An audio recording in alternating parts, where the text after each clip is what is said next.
The rain in Seoul didn't wash things clean. It only made the neon lights bleed into the asphalt, turning the streets of Itaewon into a kaleidoscope of fractured reflections. Nia stood by the window of her fourth-floor restoration studio, watching the water cascade down the glass. The smell of turpentine and old varnish clung to her skin, a scent that had defined her life for the last 5 years. She wiped her hands on a rag, her dark skin glowing warm under the singular industrial lamp hanging above her workbench. Behind her sat the object that had caused her nothing but anxiety for 3 weeks. A Joseon dynasty moon jar, white as bone, with a hairline fracture she had painstakingly mended until it was invisible to the naked eye. It was beautiful, simplistic, and according to the nervous broker who had hired her, worth more than her entire life's earnings. Nia wasn't naive. She knew that in the art world, urgent commissions paid in cash usually meant the provenance was murky, but she needed the money. Her visa was up for renewal and the rent in the city was climbing faster than her reputation as the best restorer for discreet clients. She checked her phone. A text message blinked on the screen, the Lotus Lounge. Gangnam, VIP room 4, midnight, come alone, bring the package. It was 11:15 p.m. She wrapped the jar in layers of silk, placed it inside a padded, nondescript hard case, and locked the studio door. The humidity outside hit her like a physical weight, sticking her shirt to her back as she hailed a taxi. The driver looked at her in the rearview mirror, a tall black woman with braids pulled back into a sharp bun, clutching a briefcase like it contained nuclear codes, but he said nothing, merging into the endless river of red taillights heading across the Han River. The Lotus Lounge was the kind of place that didn't have a sign, just a heavy steel door and a bouncer who looked like he was carved out of granite. He checked her name on a list, his eyes lingering on her for a fraction of a second too long, before stepping aside. The bass from the music inside thrummed in the soles of her boots. Nia navigated through the sea of bodies swaying to deep house music, the air thick with expensive perfume and smoke. She felt the familiar sensation of being watched, a hyper-awareness she had developed living as a foreigner in a homogeneous society, but tonight it felt sharper, dangerous. She reached the VIP corridor, guarded by 2 men in suits that cost more than her car. They patted her down, their hands professional but invasive, checking for wires, weapons, or anything that didn't belong. Satisfied, one of them opened the door to room 4. The room was soundproofed, the thumping bass instantly replaced by the soft hum of air conditioning and low jazz. It was dimly lit, dominated by a low marble table and plush leather sofas. 3 men sat there, but Nia only saw one. He sat in the center, leaning back with a languid grace that screamed power. He was undeniably handsome, with sharp, aristocratic features and hair blacker than the shadows in the corner of the room. He wore a charcoal suit without a tie, the top buttons of his shirt undone, revealing a glimpse of a tattoo that crept up his neck, a dragon-scale pattern in ink that looked like it was moving. This was Seo Joon-woo. She didn't know the name yet, but she knew the type, the Predator. He didn't stand up, he just lifted a glass of amber liquid to his lips, his dark eyes locking onto hers. There was no curiosity in his gaze, only a cold, calculating assessment. "You are late," he said. His voice was deep, a baritone that seemed to vibrate in the quiet room. His English was flawless, accented with a transatlantic clip that suggested boarding schools in Europe or America. Nia checked her watch. It was 12:01. "Traffic on the bridge," she replied, her voice steady despite the adrenaline spiking in her blood. She walked to the table and set the case down. "And I prefer fashionably on time." One of the subordinates, a man with a scar running through his eyebrow, bristled and started to stand, but Joon-woo raised a single finger. The man froze and sat back down. Joon-woo smirked, a tiny fleeting expression that didn't reach his eyes. "Open it," he commanded. Nia unlocked the latches and lifted the lid. She carefully unwrapped the silk, revealing the moon jar. It gleamed in the low light, perfect and whole. Joon-woo leaned forward, the motion fluid like a jungle cat. He didn't touch the jar, he reached out and took Nia's hand instead. His skin was cool, his grip firm but not painful. He pulled her hand closer to the light, inspecting her fingers, stained with faint traces of pigment. "These hands," he murmured, looking up at her face, restored a legacy that was shattered into 40 pieces. Nia pulled her hand back, her heart hammering against her ribs. The fracture was complex, but the structural integrity is sound. It's as good as new. Joon-woo sat back, his eyes finally drifting to the jar. "Nothing is ever as good as new, Miss Nia. We just paint over the cracks and pretend the history isn't there." He gestured to the scarred man who placed a heavy envelope on the table. "Your payment, double the agreed amount, for your silence." Nia hesitated. Double meant she could move to a better apartment, maybe even fly home to visit her mother in Chicago. But it also meant this job was far more illegal than she had anticipated. She reached for the envelope. "I don't sell secrets, mister." "Seo," he said, "but you can call me Joon-woo, and you aren't selling secrets, you are buying your survival." The atmosphere in the room shifted instantly. The air grew heavy, charged with a sudden, violent tension. Nia froze, her hand on the envelope. "What does that mean?" Before he could answer, the heavy soundproof door blew inward with a deafening crash.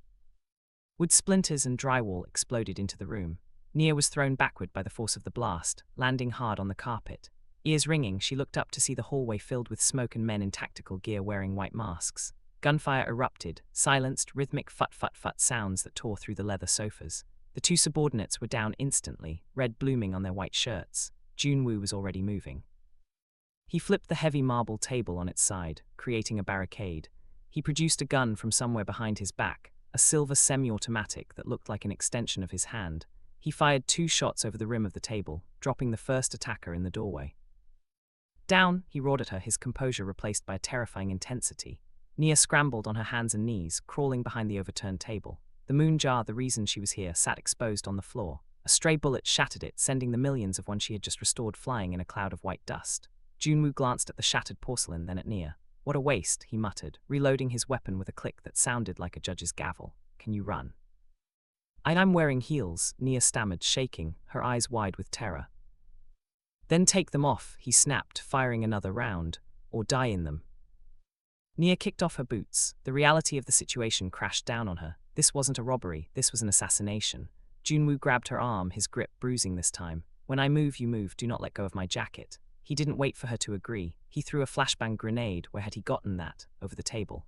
A blinding light and a concussive bang filled the room. Joon-woo hauled her up and they sprinted not toward the door, but toward the back wall of the VIP room. He fired 3 shots into the locking mechanism of a hidden panel disguised as a bookshelf. He kicked it open, dragging Nia into a dark, narrow service corridor, just as the room behind them was strafed with automatic fire. They ran. The corridor smelled of garbage and stale beer. It was narrow, forcing them to run single file. Nia's lungs burned, her socks slipping on the concrete floor. She could hear shouting behind them, Korean curses echoing off the walls. "Who are they?" she gasped. "Haas coming to collect," Joon-woo said, not slowing down. He navigated the maze of the club's backrooms with memory, not sight. They burst out through a kitchen door into the alleyway behind the club. The rain was torrential now, soaking them instantly. A sleek black sedan was idling there, the driver dead, slumped over the wheel with the window shattered. Joon-woo cursed, a sharp, guttural sound. He ran to the driver's side, opened the door, and unceremoniously pulled the body out onto the wet pavement. "Get in," he yelled over the sound of the rain. Nia stood frozen, staring at the dead man's face. It was the driver who had brought her here. "Get in, Nia," Joon-woo screamed, revving the engine. A bullet sparked off the pavement inches from her foot. That broke her trance. She dove into the passenger seat. Joon-woo slammed the car into gear, the tires squealing as they sought traction on the wet asphalt. They fishtailed out of the alley just as the masked men burst through the kitchen doors, firing wildly. The back window shattered, showering them with safety glass. Joon-woo didn't flinch. He drove with a terrifying precision, weaving through the late-night Gangnam traffic at speeds that blurred the world into streaks of red and white. He was checking the mirrors constantly, his jaw set so hard a muscle twitched in his cheek. Nia was hyperventilating, her hands gripping the dashboard until her knuckles turned yellow.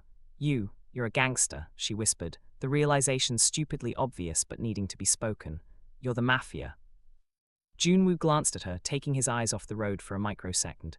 The adrenaline had dilated his pupils, making his eyes look entirely black. "I am a businessman," he corrected, swerving around a bus, "but the market is competitive." "Let me out," Nia said, her voice rising. "I'm just the restorer, I'm nobody. Just let me out here, I won't say anything." "You saw the faces of the men in the hallway before the masks went up?" he asked calmly. "Knows maybe, I don't know." They saw you with me, in my private room, delivering a package," Joon-woo said, his voice dropping to that cold, factual tone. "To the Crimson Alliance, you aren't a restorer anymore, Nia. You are an associate of the Chansar Syndicate. If I let you out on this corner, you will be dead before the rain washes the mud off your socks." Nia stared at him, horror dawning on her. She was trapped in a speeding car with a man who had just killed 3 people, fleeing from men who wanted to kill her. "So what? You're kidnapping me." "I am extracting you," he said, turning the car onto the highway ramp, heading away from the city center, toward the dark mountains that surrounded Seoul. "Until I find out who sold me out, you are my responsibility." He looked at her again, and for a second the mask slipped. There was something else in his eyes, regret, exhaustion. "I am sorry about your vase," he said softly. "My life is over," Nia whispered, ignoring his apology, watching the city lights fade behind them. "Your old life is over," Joon-woo corrected. He reached into his jacket pocket and pulled out a phone, dialing a number. "Prepare the safe house in Gapyeong," he said into the device in Korean. "I'm coming in hot and I have a guest." He hung up and looked at her. "Welcome to the underworld, Nia. Try not to drown." The silence inside the car was heavier than the torrential rain battering the windshield. The city of Seoul had receded into a glow on the horizon, replaced by the encroaching darkness of the mountain roads leading to Gapyeong. Nia sat with her knees pulled up to her chest, shivering violently. The adrenaline that had fueled her sprint through the alleyway was fading, leaving behind a cold, trembling shock. She stared at the side profile of the man next to her. Seo Joon-woo drove with one hand on the wheel, the other holding a lit cigarette that he had produced from the glove compartment. The orange ember was the only light in the car, illuminating his sharp jawline and the smear of blood, not his, on his white collar. "Throw your phone out the window," he said, breaking the silence. He didn't look at her. Nia blinked, her hand instinctively clutching her pocket. "What? No, I need to call the embassy. I need to call my mom." "The moment you turn that device on, it pings the nearest tower," Joon-woo explained, his voice devoid of patience. "The people who tried to kill us have hackers who can triangulate that signal in less than 30 seconds. If you want your mother to bury an empty casket, keep the phone." Nia gritted her teeth. She hated the logic because it was sound. She hated him because he was right. With a strangled cry of frustration, she rolled down the window. The roar of the wind and rain filled the cabin. She hurled her smartphone into the black abyss of the forest. She rolled the window up, the silence returning, now thicker than before. "You owe me a new life," she hissed. "I know," he replied simply. They turned off the main highway onto a gravel road that wound steeply upward.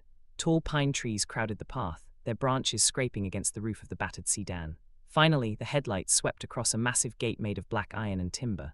It opened automatically as the car approached, revealing a concrete structure nestled into the side of the cliff. It wasn't a house, it was a fortress disguised as a modern architectural marvel. Floor-to-ceiling glass walls looked out over the dark valley below, but Nia noticed the thickness of the panes. Bulletproof. Joon-woo parked the car in an underground garage that smelled of raw concrete and gasoline. He killed the engine and sat there for a moment, gripping the wheel, taking a long drag of his cigarette before crushing it out in the ashtray. "We are safe here," he said, though he sounded like he was trying to convince himself. "This place is off the books. Only I know the code." He got out and opened her door. Nia stepped onto the cold concrete, wincing. Her socks were shredded and her feet were bruised and cut from the escape. She almost stumbled, but Joon-woo caught her elbow. His touch was electric, startling her. He looked down at her feet, his expression tightening. Without a word, he swept her up into his arms. "Put me down," she protested, pushing against his chest. His suit jacket was wet and smelled of rain, gunpowder, and expensive cologne. "You are leaving bloody footprints," he muttered, walking towards the elevator, "and I have no desire to clean the floors tonight." He carried her effortlessly, as if she weighed nothing. The elevator opened directly into a sprawling living area. The interior was stark, minimalist, and masculine: dark leather, slate floors, and abstract art that looked like violent slashes of paint on canvas. He set her down on a kitchen island counter made of dark granite. "Stay here." He disappeared into a hallway and returned a moment later with a first aid kit and a thick white towel. He tossed the towel at her. "Dry your hair, you look like a drowned rat." "Charming," Nia snapped, scrubbing the towel over her head. "Is this how you treat all your guests? Kidnap them, get them shot at, and then insult their appearance?" Joon-woo didn't answer. He opened the kit and pulled out antiseptic and bandages. He pulled a stool over and sat in front of her, taking her left foot in his hand. Nia flinched, trying to pull back, but his grip was ironclad. "Hold still," he ordered softly. He took a cotton swab soaked in iodine and dabbed at a cut on her heel. The sting was sharp and she hissed in pain. He paused, blowing gently on the wound. The sensation sent a shiver up her spine that had nothing to do with the cold. For the first time she looked, really looked at him. Up close, the monster lost some of his scales. He looked exhausted. There were fine lines of tension around his eyes, and a bruise was forming on his cheekbone where debris must have hit him. He was methodically cleaning her wounds with a gentleness that contradicted the violence she had just witnessed. "Why did they attack you?" she asked, her voice softer now. Joon-woo finished wrapping her foot and moved to the other one. "There is a power struggle within the syndicate. My father passed away 3 months ago. I took the throne. But there are those, the Crimson Alliance, who believe I am too modern, too soft." He laughed bitterly. "They think I spend too much time with art and legitimate businesses, that I have forgotten the old ways. So they tried to kill you in a public club. It sends a message: we can touch you anywhere. And by trying to kill you, they were trying to shame me, to show that I cannot protect my assets." "I am not an asset," Nia said firmly. "I am a person."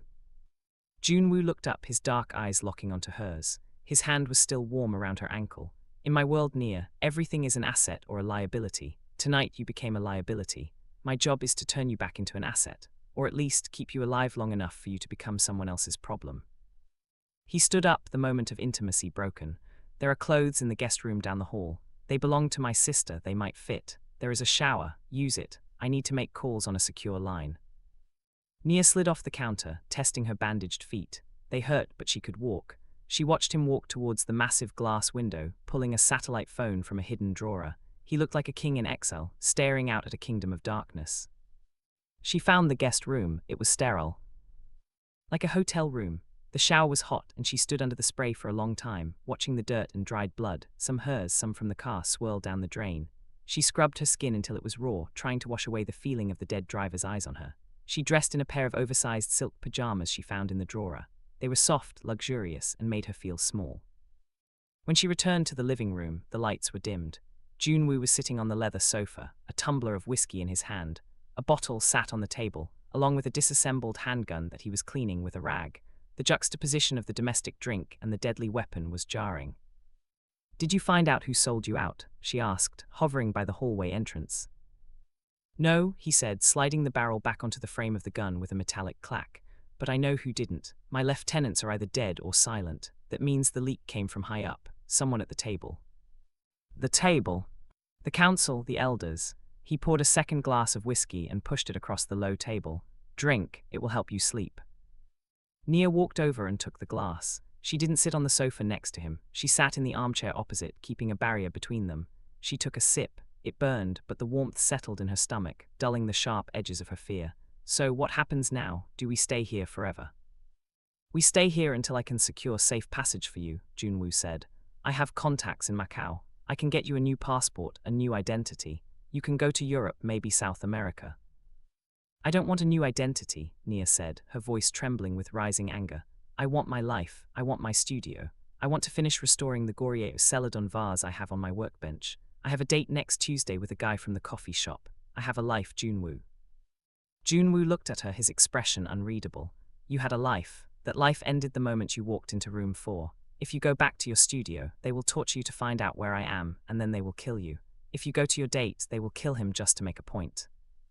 Nia slammed the glass down on the table, the sound echoing in the large room. "This is your fault. I was just doing a job." "I know," he shouted back, his composure finally cracking. He stood up, towering over the table. "I know it is my fault. Do you think I wanted this? Do you think I enjoy dragging innocent people into my hell?" He ran a hand through his hair, destroying the sleek style, making him look wilder. "I tried to keep the meeting secret. I vetted everyone, but in this life, betrayal is the only constant." He took a deep breath, regaining control. He walked over to the window, his back to her. "I am sorry, Nia, truly, but I cannot change the past. I can only ensure you have a future." Nia looked at his back, the anger drained out of her, replaced by a profound sadness. She realized then that he was just as trapped as she was. He was the king, but the castle was a prison. "How long?" she asked quietly. 2 days, he said. "My team needs 48 hours to clear the route to the port in Incheon. Until then, you are stuck with me." He turned around. The moonlight filtered through the rain, casting him in silver.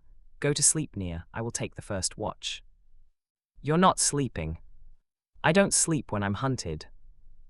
Nia stood up and walked toward the hallway. She paused at the threshold.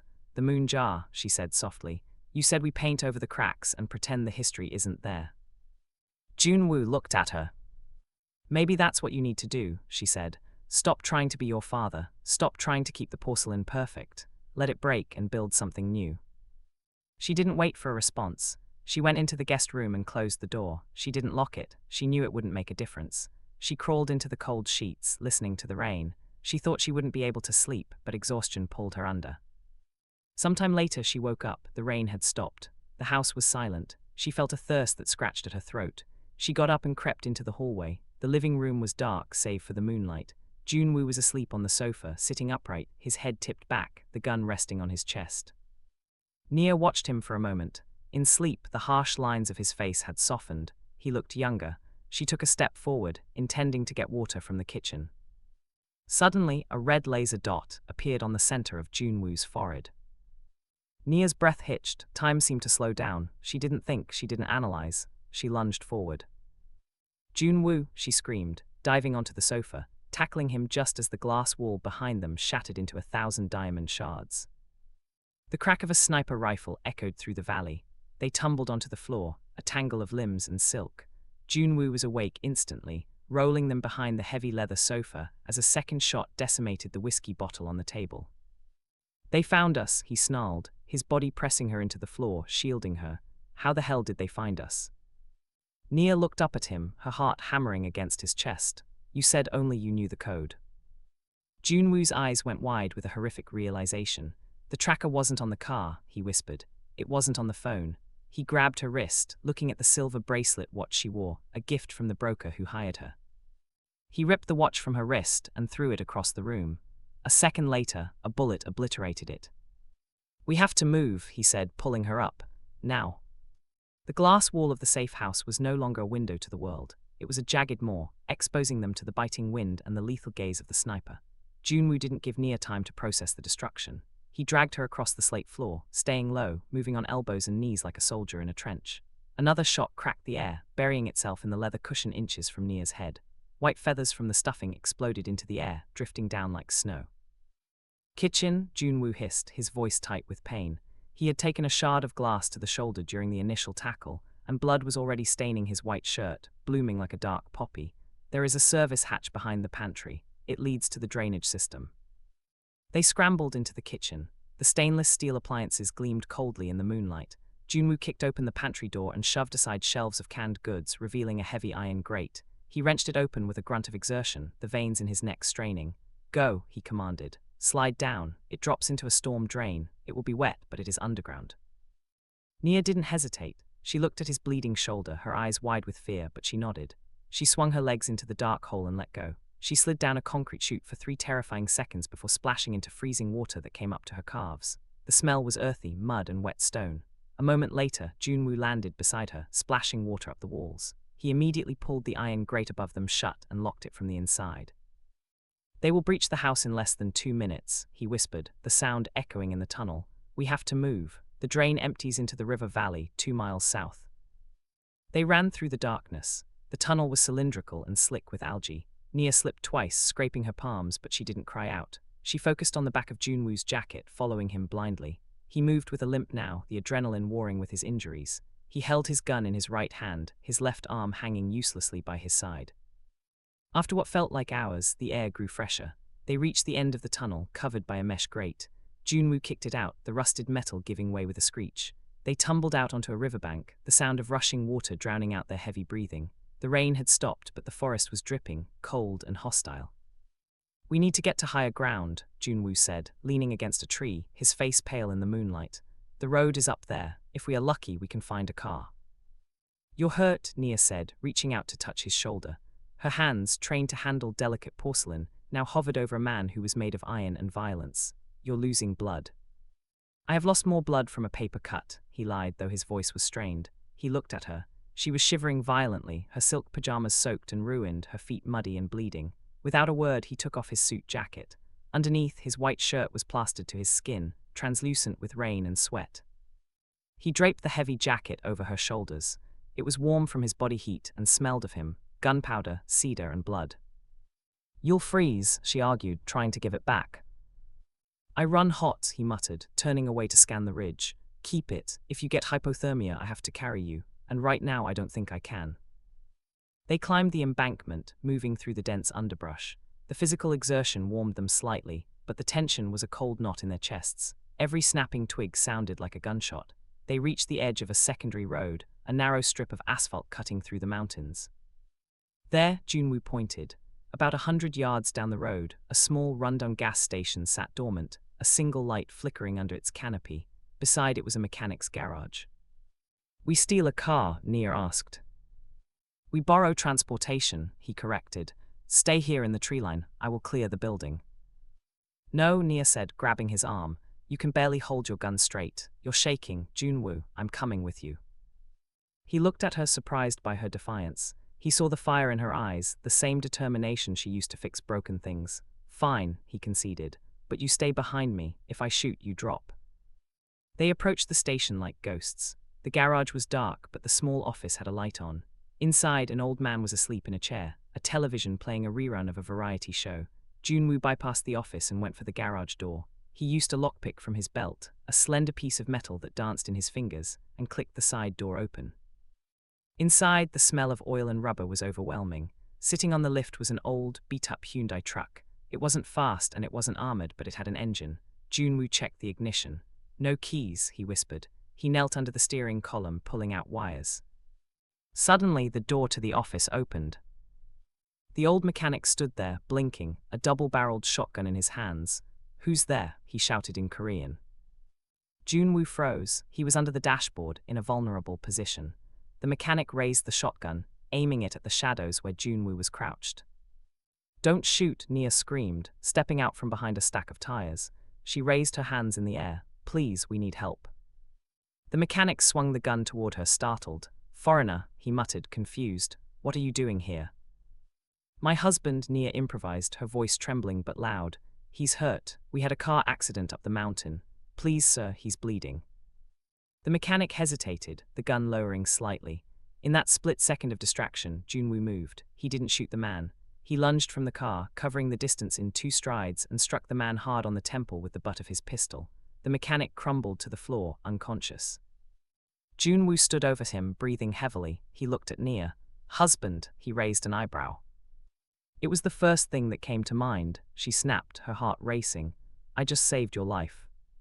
"You did," he admitted softly. He grabbed a roll of duct tape from the workbench. "Tie him up, loosely, just so he doesn't call the police for an hour. I'll hotwire the truck." 10 minutes later, they were on the road. The truck rattled and groaned, the heater blasting hot, dusty air that felt like heaven. Nia drove. Joon-woo was in no condition to drive. He sat in the passenger seat, his head leaning back, his eyes closed. He had ripped his shirt sleeve to bind his shoulder wound, but the bandage was already soaked through. "We can't go to Seoul," Nia said, gripping the steering wheel. "They'll be waiting." "We aren't going to Seoul," Joon-woo murmured. "Head east, to the coast. Sokcho." "What's in Sokcho?" "A boat and a doctor who owes me a favor."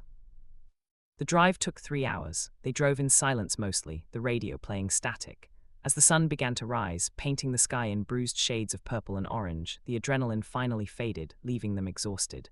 Nia looked over at Joon-woo. He was watching her, not scanning for threats, just watching her profile. "Why did you save me?" he asked. "Back at the house, you could have run, you could have let the sniper take the shot." Nia kept her eyes on the winding coastal road. "I don't know," she admitted. "Maybe because I know that if you die I'm dead too, or maybe," she paused, "maybe because I saw you cleaning my wounds. You're a monster, Seo Joon-woo, but you aren't a monster to me, not yet." Joon-woo let out a dry chuckle that turned into a cough. "Give it time." They reached Sokcho as the town was waking up. Joon-woo directed her to a secluded fishing pier at the far end of the harbor. A small, unassuming fishing trawler was docked there. Standing on the deck was a short, stout woman smoking a pipe. When she saw the truck, she didn't wave. She just nodded and disappeared below deck. "That's Madame Park," Joon-woo said, struggling to open the door. "She used to be a combat medic in the north before she defected. She patches up people who can't go to hospitals." Nia helped him out of the truck. He leaned heavily on her, his arm draped over her shoulders. The physical contact was different this time. It wasn't about control or extraction, it was about reliance. They hobbled down the pier and boarded the boat. Madame Park met them in the galley. It smelled of fish and rubbing alcohol. She took one look at Joon-woo's shoulder and tusked. "You look like garbage, Joon-woo." "Always a pleasure, auntie," he rasped. "Table," she ordered, pointing to the metal exam table bolted to the floor. She looked at Nia. "You, wash your hands. You are the nurse today." For the next hour, Nia found herself in a nightmare of blood and steel. She held the retractors while Madame Park dug the glass shard out of Joon-woo's deltoid. He refused anesthesia, "I need to stay sharp," and instead bit down on a leather strap. Nia watched the muscles in his jaw bulge, sweat pouring down his face, but he didn't make a sound. When it was over and the wound was stitched and bandaged, he passed out from the pain and exhaustion. Madame Park gave Nia a change of clothes, rough fisherman's wool sweaters and trousers, and pointed to a bunk in the corner. "Sleep, I will watch the perimeter." Nia didn't argue. She changed and climbed into the narrow bunk, but she couldn't sleep. She watched Joon-woo lying on the exam table, his chest rising and falling rhythmically. He looked vulnerable, stripped of his suit, his weapons, and his consciousness. She got up and walked over to him. She brushed a lock of damp black hair off his forehead. His skin was burning hot. Fever. He stirred at her touch. His eyes opened, hazy and unfocused, then sharpened as he recognized her. "Nia," he whispered. "I'm here," she said softly. The broker, he mumbled, his mind drifting back to the betrayal. Mr. Han, he gave you the watch. Yes, for the job, he said it was a bonus. Han has a daughter, Joon-woo said, his voice gaining a dangerous edge. The Crimson Alliance must have taken her. That is the only reason he would turn on me. He is a coward, but he is a loyal coward. We can't worry about that now, Nia said, placing a cool cloth on his forehead. Rest. Joon-woo reached up and grabbed her hand. His grip was weak but insistent. He pulled her hand to his lips and pressed a kiss to her knuckles, right over the spot where the pigment stains from her work usually were. It was a gesture of reverence, startlingly intimate. You should have left me in the garage, he whispered against her skin. You are too good for this world, Nia, and I am going to ruin you. I'm already ruined, she replied, her voice trembling. My studio is gone, my life is gone, all I have is the man who broke it. She leaned down, it was gravity, or maybe magnetism. Their faces were inches apart. The air between them crackled with the electricity of survival. Joon-woo's eyes searched hers, asking for permission he would never verbalize. Nia closed the gap. She kissed him, it tasted of iron and salt. It wasn't a gentle kiss, it was desperate, a collision of two people standing on the edge of a cliff. Joon-woo groaned low in his throat, his good hand coming up to cup the back of her neck, pulling her deeper.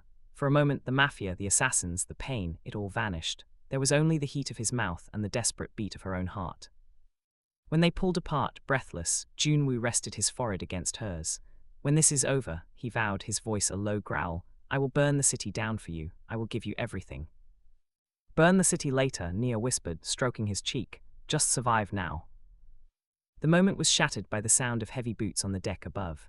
Madame Park's voice shouted a warning, cut short by a muffled thump. Joon-woo's eyes snapped open, the haze of fever instantly replaced by the cold clarity of the predator. He tried to sit up, wincing. They found the boat. How, Nia gasped, backing away. They didn't track the car, Joon-woo realized, his face twisting in fury. They are tracking me, the tattoo. He touched the dragon scale ink on his neck. New ink, done 2 weeks ago. Nanoparticles in the pigment. My own people marked me like cattle. He looked at Nia, a look of utter devastation. He was the beacon. As long as he was with her, she was a target. Run, he said. He grabbed a flare gun from the wall and shoved it into her hands. Get to the life raft. Go. I'm not leaving you, Nia screamed. You have to. He grabbed his gun from the table, stumbling to his feet, swaying. They are here for me. If I stay, they kill us both. If I go out there, I draw their fire. Joon-woo, no. He grabbed her face in his hands one last time, looking at her as if memorizing her features. I told you, Nia, I am the villain in this story, and villains don't get happy endings. He shoved her toward the back exit of the galley and turned toward the stairs, raising his weapon. He charged up to the deck, roaring a challenge to the grey sky, drawing the fire of the men boarding the ship. Nia stood frozen for a heartbeat, the flare gun heavy in her hand. She heard the gunfire erupt above, fierce and chaotic. She looked at the life raft, then at the stairs where he had disappeared. To hell with the script, she muttered. She didn't run to the raft. She turned and ran toward the engine room. If they wanted to burn him down, she was going to make sure they all burned together. The engine room of the trawler was a deafening, vibrating hellscape of rusted iron and smelling of diesel fumes. Nia stumbled down the narrow metal stairs, the flare gun gripped so tightly in her hand that her fingers ached. She didn't know how to fight, she didn't know how to kill, but she knew chemistry, she knew how things reacted. For 5 years, she had mixed volatile solvents to strip varnish off centuries-old paintings. She knew that the line between restoration and destruction was just a matter of dosage. She scanned the room. There were jerrycans of reserve fuel strapped to the wall. There was the main engine, chugging rhythmically, hot enough to burn skin on contact, and there was the hydraulic line for the net winch. Nia holstered the flare gun and grabbed a heavy wrench from a tool rack. With a scream of frustration and fear, she smashed the valve of the hydraulic line. High-pressure fluid sprayed out, coating the floor and the hot engine block in a fine, flammable mist. She grabbed a jerrycan, uncapped it, and poured the diesel trail toward the stairs. Her heart was hammering a frantic rhythm against her ribs. She was terrified, but the image of Joon-woo walking up those stairs to die for her burned brighter than her fear. She reached the bottom of the steps, raised the flare gun, and aimed it at the pooling mixture of oil and fuel near the engine. "Burn," she whispered. She pulled the trigger. The flare hissed, a blinding red comet in the dark, and struck the fuel. The reaction was instantaneous. A wall of fire roared to life, feeding on the hydraulic mist, creating a pressure wave that slammed the heavy steel door shut behind her as she scrambled up to the deck. Above, the world had turned into a slaughterhouse. Joon-woo was crouched behind a steel crate, his slide locked back empty. 3 men in tactical gear were advancing on him, their movements precise and predatory. The leader of the squad, a man with a silver mask, raised a rifle to finish the job. "Goodbye, boss," the man said in Korean. Boom! The explosion from the engine room rocked the ship violently to the starboard side. The metal deck buckled, and a plume of black smoke and fire erupted from the ventilation shafts. The sudden lurch threw the assassins off balance. The leader stumbled, his shot going wide, sparking off the railing. Joon-woo didn't waste the chaos. He drew a knife from his boot, a last resort, and lunged. He tackled the nearest mercenary, driving the blade into the gap of his body armor.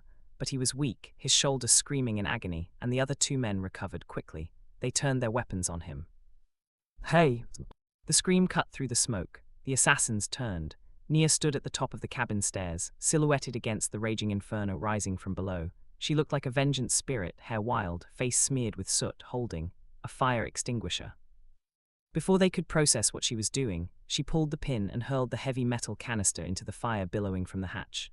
The heat caused the pressurized canister to explode instantly, sending a shockwave of shrapnel and white chemical powder across the deck. It was a crude, desperate bomb, but it worked. The deck was engulfed in a blinding white cloud. Nia sprinted into the fog. Joon-woo. Here, his voice was a rasp, low to the ground. She found him on his knees, clutching his side. He looked at her with a mixture of fury and awe. "I told you to leave." "I don't take orders from clients after hours," she grunted, grabbing his good arm and hauling him up. "The boat is going to sink. We have to jump." "The water is freezing. We won't last 10 minutes, Joon-woo argued, though he was moving with her, stumbling toward the railing.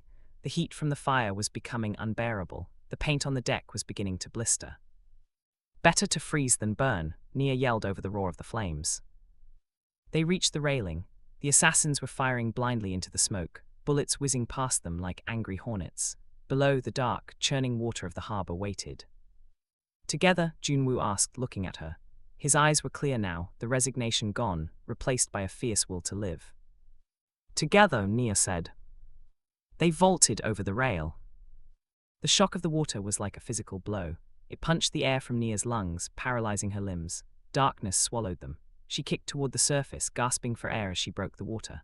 Beside her, Joon-woo surfaced, coughing water. The trawler above them groaned, a dying metal beast, before a secondary explosion ripped through the hull. Debris rained down, sizzling as it hit the sea. "Swim," Joon-woo commanded, "under the pier." They swam, fighting the current and the numbness creeping into their extremities. They reached the rotting wooden pylons of the old fishing pier and huddled in the shadows, shivering violently. The sound of sirens began to wail in the distance. Police, fire, coast guard.